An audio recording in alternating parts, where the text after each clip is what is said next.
ప్రజల చేత ప్రజల కోసం ఎన్నుకొనబడేదే ప్రభుత్వం. ప్రభుత్వం ఉండవలసింది ప్రజల కోసం, ప్రభుత్వం పనిచేయవలసింది కూడా ప్రజల కోసం. ప్రభుత్వ ఆదాయం అంటే ఏమిటి? ప్రజల వద్ద నుండి వివిధ పన్నుల రూపంలో వసూలు చేసిన మొత్తమే ప్రభుత్వానికి ఆదాయం. ఆ ఆదాయాన్ని ప్రజల సంక్షేమం కోసం ఖర్చు పెట్టడమే ప్రభుత్వ ధ్యేయం మరియు లక్ష్యం.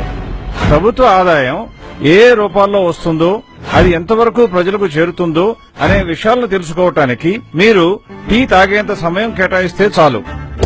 అగ్గిపెట్టె ధర 50 పైసలు. అందులో ప్రభుత్వానికి పన్ను రూపంలో చేరుతున్నది 20%, అంటే 10 పైసలు అన్నమాట. టూత్ పేస్ట్ ధర 35 రూపాయలు. అందులో ప్రభుత్వానికి పన్ను రూపంలో చెందుతున్నది దాదాపుగా 20%, అంటే 7 రూపాయలతో సమానం.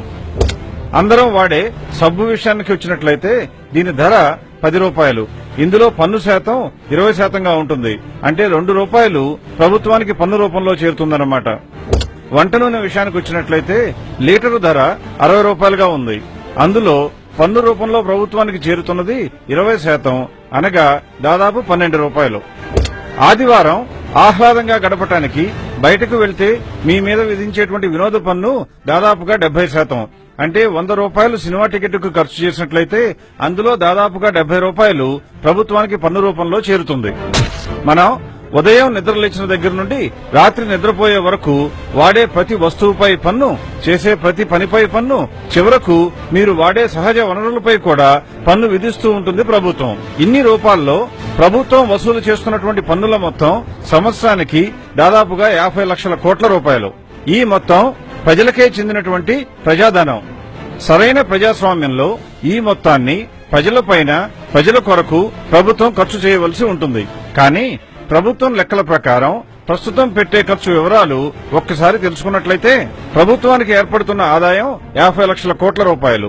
అందులో ప్రభుత్వం ఆస్తుల ఏర్పాటు లేదా వనరుల ఏర్పాటుకై ఖర్చు చేస్తున్న మొత్తం 43,60,000 కోట్ల రూపాయలు. ప్రజల సంక్షేమం కోసం ఖర్చు చేస్తున్నది 10 లక్షల కోట్ల రూపాయలు. అంటే ప్రభుత్వ లెక్కల ప్రకారం లోటు 3,60,000 కోట్లుగా ఉంటుంది.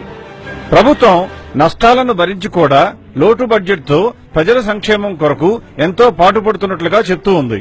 అంటే ప్రభుత్వ లెక్కల ప్రకారం ఒక్కొక్క సంవత్సరానికి సగటున ప్రతి భారతీయ పౌరుడిపై ప్రభుత్వం ఖర్చు చేస్తున్నటువంటి మొత్తం 10,000 రూపాయలు.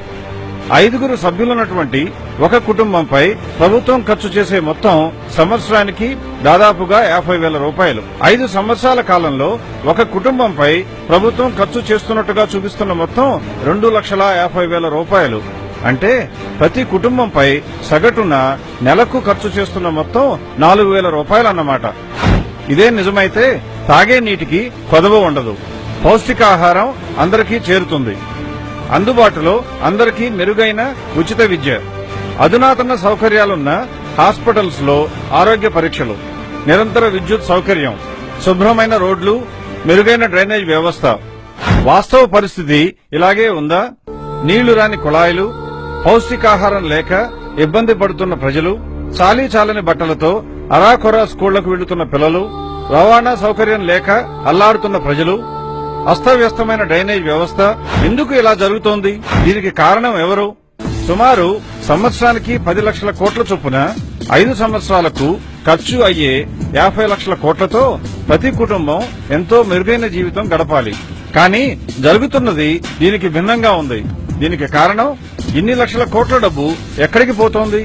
ఈ ప్రజాధనం ఎలా దుర్వినియోగం జరుగుతోంది? ఈ విషయం తెలుసుకోవాల్సిన బాధ్యత ప్రతి పౌరుడిపై ఉంది. ఇదిగో సాక్ష్యం.